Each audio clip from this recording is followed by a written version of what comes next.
you were to ask me before today, ladies and gentlemen, Bobby Buffet would be one of the favorites, a former winner of the Larry Sharpe Memorial Cup, as you just said, Murphy. The Larry Sharpe Memorial Cup tournament. And in this round, the winner that has the shortest time of all the matches will advance to the final round of the Larry Sharpe Memorial Cup tournament. Wait a second, did Derek just say this next round is essentially a beat-the-clock challenge? It certainly is.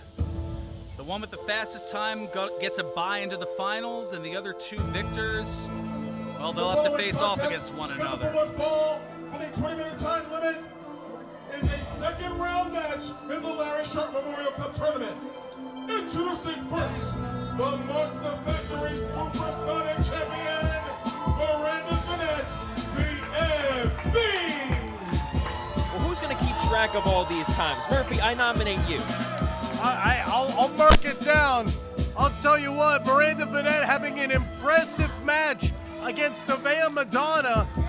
And you gotta wonder too, it also depends on who your competitor is. If you're up against somebody challenging, you might get the win, but do you get that bye? Time certainly of the essence here. And it's an interesting wrinkle that's been added this year, because I did mention it's a battle of endurance, but in this case, The next big deal, big energy, Daniel Alexander. in this case, there's a reward in this round for trying to finish off your opponent as quickly as possible. Daniel Alexander able to usurp, I hate to say it, Brian, Nick Petit earlier tonight. And you got two classics here at the Monster Factory doing battle now. Two relatively quick matches to start off the day. Miranda Bennett able to, Bennett able to defeat Nevaeh Madonna in a pretty short amount of time. Daniel Alexander able to do the same thing to my partner, Nick Petit. But I don't know if you guys noticed this. After that first match, Daniel Alexander was favoring one of his knees. I'm not sure what he may have injured it on. I hope that doesn't come into effect later tonight, later this match. Sling blade here, and of course, that he doesn't care if she's a girl. He needs those legs to be helpful for moves like that. That high-flying style is going to suffer at the hands of that hurt knee. Well, Bennett had that well scouted. My best guess is it probably was off of that 267, that 450 splash that we saw to garner the victory in the first round.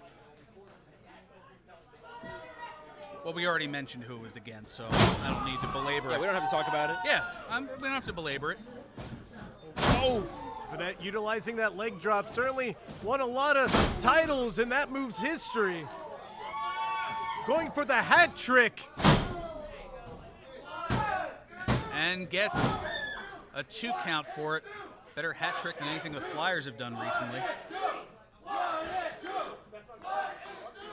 Crowd chanting, "What it do?"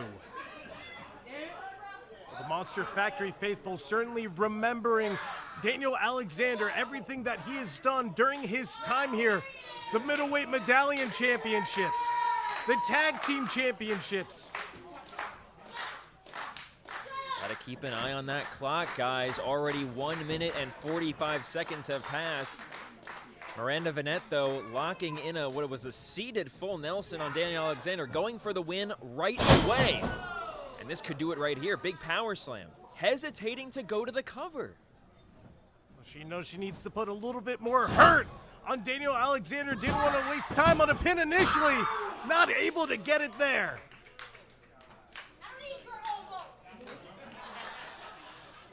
Well, that's just how MV has been pretty much for her entire career here at the MFPW. She's done things her way. She's gone about things pretty much looking for whoever she wants. Yeah, she calls the shots, basically. Ooh. Shot to the midsection, now to the face. An apology before a shot to the neck. And Daniel Alexander almost can't believe it.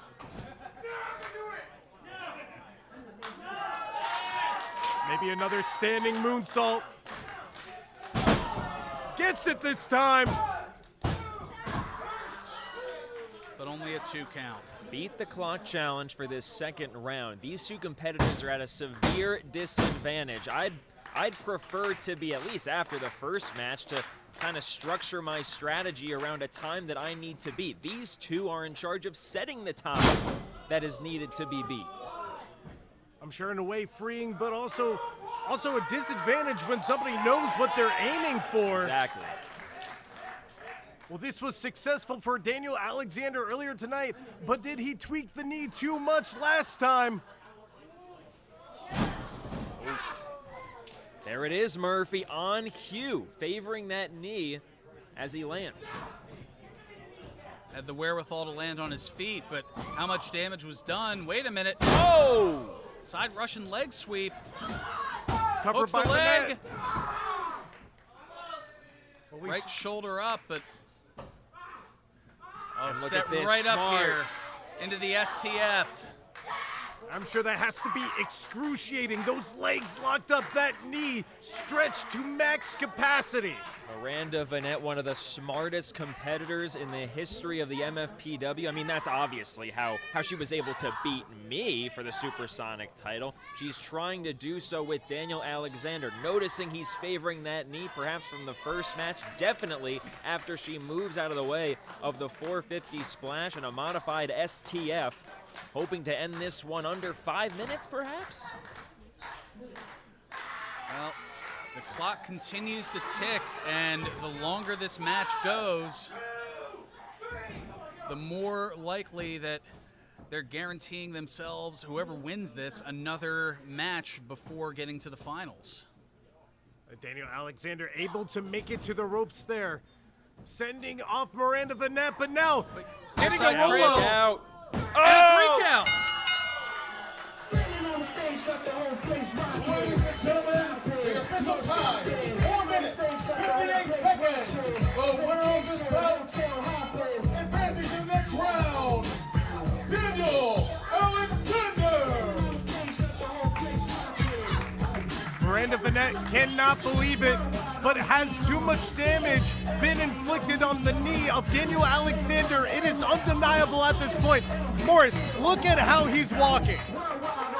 Not a good sign if you're a Daniel Alexander fan. If you're a competitor of his moving on in this tournament or trying to, it's a great sign. I hate to be that guy, but you look at every advantage or disadvantage that your competitor might have, that knee is going to be a target throughout the rest of the afternoon for